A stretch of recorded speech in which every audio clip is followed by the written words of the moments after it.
This is the smallest apartment in Tokyo. You've probably seen this type of videos before, but this video is different because it is actually my place. I'm a young local living alone in central Tokyo. This is a pretty typical apartment in Japan, and I'll also tell you how much I pay in rent later in the video. Come on in. Welcome to my place. Let's take a tour. This is my kitchen. It's pretty small, and this is my in the fridge. You can see like I don't know how much I don't cook, but egg, kimchi, nattos. But yeah, that's really it. I live heavily depend on convenience store and supermarket. So every time I get hungry, I just go out and get some stuff from convenience, mainly Family Mart. And this is my laundry. It also has dryer. I only have like hangers only for jackets, so I just hang my jeans and like this. It's all from Uniqlo. And this is also gym clothes and then like underwear. It's also from Uniqlo and Lululemons. This is my closet. You can see how black all my jackets are. I have some cool jacket. For example, this is my favorite. It's cool. It's very like Japanese style, right? I personally like this, but I don't really wear in the video because it's a bit too much. As an interviewer, right? Interviewer needs to be like modest, I believe. Yeah, this is the Dodgers jacket when I went to Dodgers Stadium in LA. Brand called Shot. It's from America. My favorite brand. Japan has one of the best, jeans, right? And then I wear jeans, but I also wanted to have like jeans jacket, so it's cool. Around there, it's all like camera gears and everything. Okay, so far, like, what's your impression of my apartment, like size-wise? Pretty average. I think it's what? Yeah, for Japan, yeah. 20 like 28, but my room is small because of the kitchen and locker. I think it's gonna be like 28. But I wish those spaces could be like there so that I can have like bigger room, but because I don't really use that space, right?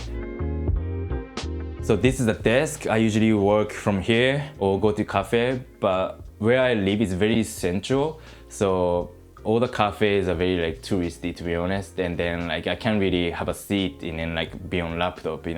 This is the TV. As much as I like to be minimalist, but at the same time I like to have things I like, right? So this is the speaker of Sony. It's really good one, and this is a big TV, but the brand is called Hisense. It's I think it's Chinese or something. It's very cheap for this size. And I play PlayStation, my favorite game, but only play when my friends coming over. This is chair, but at the same time it can be table. So sometimes I have like like get food and then just eat like this. But at the same time, I can put things here, but I don't have anything to put in. And this space of the bed, I put all the summer clothing. Because now it's winter here, so I put summer. But when summer comes in, I put all the winter clothes here, so that I don't need to, yeah. And this is all the gears, like camera, DJI mic, tripod, my bag, headphones, and yeah, all the skincare. Not all, just these two skincare and creatine. This is bathroom and toilet. Some places in Japan, like it's all combined. So for example, like toilet, it's here, but I personally don't like it. But like rent is gonna be cheaper if you do that. I don't really take a bath summertime, but I do a lot in winter time. Yeah.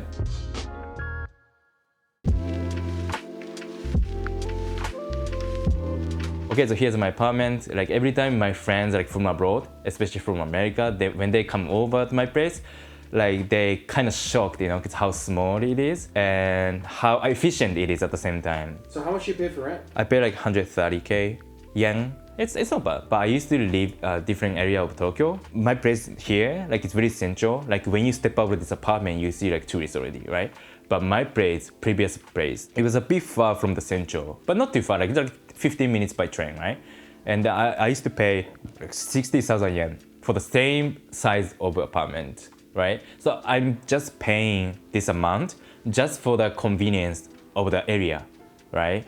Not for the place itself, to be honest. Like if my Japanese friends come over and they see like this size of apartment and I say how much I pay, they're surprised because it's too expensive for this size of apartment.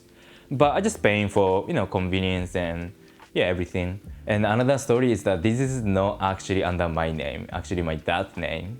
because when I wanted to move in this apartment, I was already a full-time YouTuber. The owner didn't like it.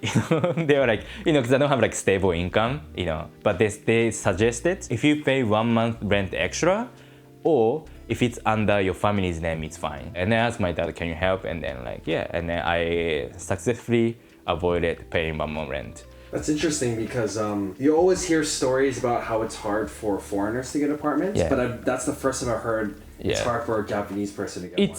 So what I'm saying is that it's not just about foreigners. In general, in Japan, real estate, like move out, it's complicated in general, right? Like there's so many processes, The only reason foreigner finds difficult time, to rent a place in Japan or in Tokyo, is that it's not just being a foreigner. It's more about like instability, right?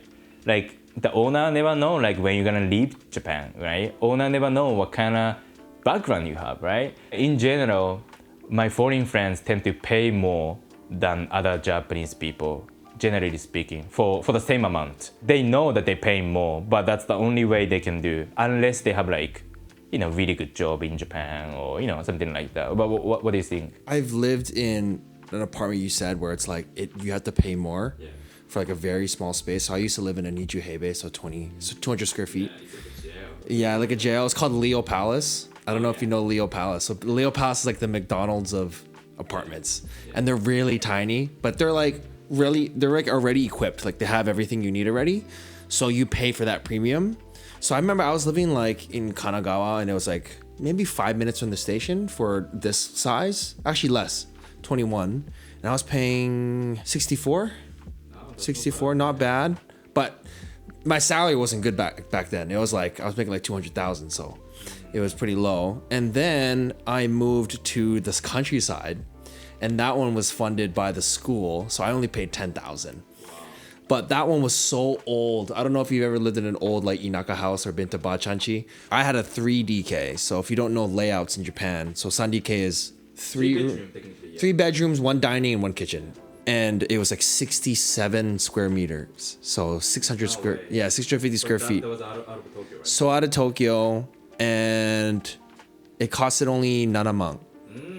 So there's a big difference. And in order for me to get that house or apartment, mansion, is I had to have my Japanese girlfriend sign as the guarantor. Oh yeah, it happens all the time. I was the only one, but I would recommend if you go to any of, I don't know if this is a sponsor or not. It's not a sponsor. If you go to any real estate agent, I always recommend Eiburu, because Eiburu has only 50% of the real estate fee, and they usually pick properties that don't have the landlords that are like racist. So yeah, that's what I would recommend for anybody who's living here. Eiburu, and get a Japanese friend to sign off on your house. Living in Tokyo is really fun. It's a city never sleeps and there's always something going on. I can't wait for you guys to visit. Japan's getting busier with tourists, so it's a good idea to book things in advance. With Klook, you can book attraction, transportation, and experiences across Japan all in one app. Use my code Takashi for 10% off your booking through the link in the description. Okay, let's get back to the video. So this is not the end of the video. My friend said okay to film his apartment, and he lives in a small apartment as well, but very different style and a different area, but still in the central. Okay, let's go.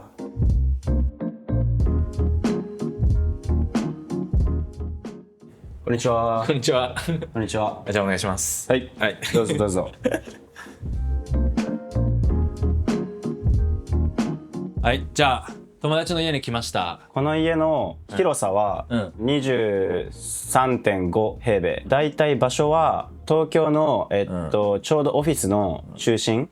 だからまあ東京のど真ん中にあって、部屋の家賃は1ヶ月でだいたい14万から15万円の間。だから俺と同じぐらいのレント払ってるけどちょっと種類が違うっていう、俺はもうちょっとセントラルだけどもうちょっとツーリスティーなところに住んでて、彼はもうちょっとセントラルだけどもうちょっとオフィス街のところ、どうですか住んでてまあ狭いよ。もともと海外に住んでたから、オーストラリアに住んでたからそこと比べると、狭い。まあ3分の1とか、まあ十分かな。一人だったらね、一人だったら十分かな。でも、そう結婚とかカップルとかだったら絶対に狭いかも。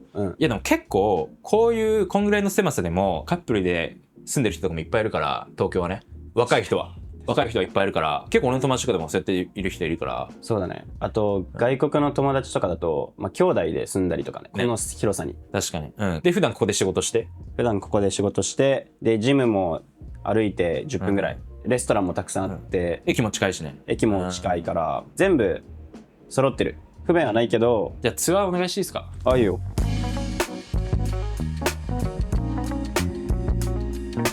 まず、玄関から入って、ここがランドリーです。はい。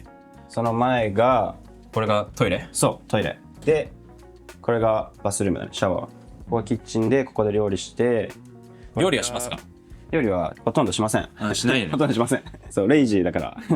東京は料理するより外で食っちゃった方が早いっていうのがあるからね。早いし安い。そう、これが安い。早いし安い。冷蔵庫もなんかね、男の冷蔵庫って感じだよ。これがリビング。でこれがあれでしょ？これはクローゼット。クローゼット。でもまあシンプルだね。